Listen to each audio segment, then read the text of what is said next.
డబ్బు నీకు యజమాని కాకూడదు, డబ్బు నీకు బానిస కాకూడదు. డబ్బు నీకు యజమాని అయితే ఏమవుతుందంటే అది నిన్ను నడుపుతుంది. డబ్బు నీకు బానిస అయితే దాన్ని నువ్వు నడుపుతావు, రెండు తప్పే. డబ్బుకి నువ్వు బానిస అయితే చేసే ప్రతి పని డబ్బు డబ్బు డబ్బు డబ్బు డబ్బు డబ్బు డబ్బులైతే ఏం లేదు, డబ్బులైతే బాధపడిపోతుంటావు. ఎందుకంటే అది నీ యజమాని, దానికి నువ్వు స్లేవ్. జాగ్రత్తగా ఖర్చు పెడతావు, తిండి తినడం కూడా మానేస్తావు. కొంతమందిని చూశాను యాక్చువల్గా, మీరు నమ్మరు, మధ్యాహ్నం ఆకలేస్తుంది, కడుపు నిండా లేకపోవడం కాదు ఉండి తినకపోవడం అయిపోతాయండి. బన్ను కొనుక్కు తింటాడు. ఎందుకురా, మంచి డబ్బులు ఉంటే కారు కొనుక్కో, ఎందుకు?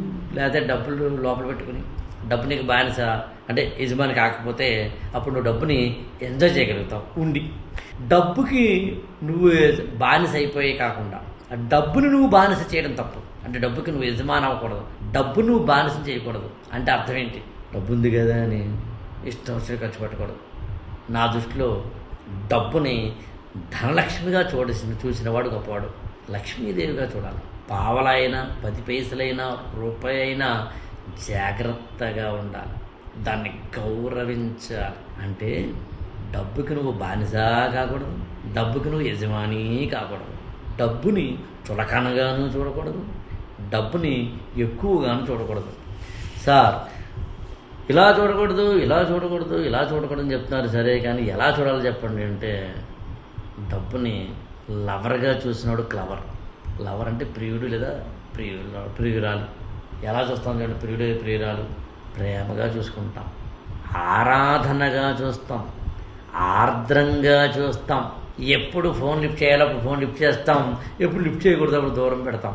ఎప్పుడు ఎలా హ్యాండిల్ చేయాలో నేర్చుకుంటాం, కేర్ఫుల్గా ఉంటాం. అలాని ఇష్టం వచ్చినట్టు ఉంటాం. నెత్తిని పెట్టుకుంటాం, అలాని నెత్తిని మీద మాత్రమే పెట్టుకోం. గుండెల్లో పెట్టుకుంటాం, కానీ ప్రతిసారి గుండెల్లోనే ఉండదు. అప్పుడప్పుడు ప్రియురాలి కోసం మనం వెయిట్ చేస్తాం, అప్పుడప్పుడు ఆమెను మన కోసం వెయిట్ చేసేలా చేస్తాం. అప్పుడప్పుడు సరసాలు ఉంటాయి, సల్లాపాలు ఉంటాయి, కిల్లి గజ్జాలు ఉంటాయి.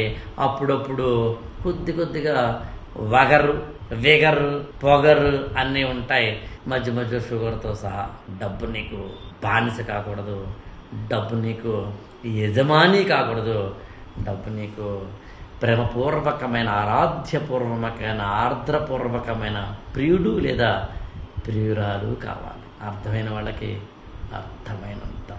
ఈ ఛానల్ని లైక్ చేయండి, షేర్ చేయండి, సబ్స్క్రైబ్ చేసుకోండి.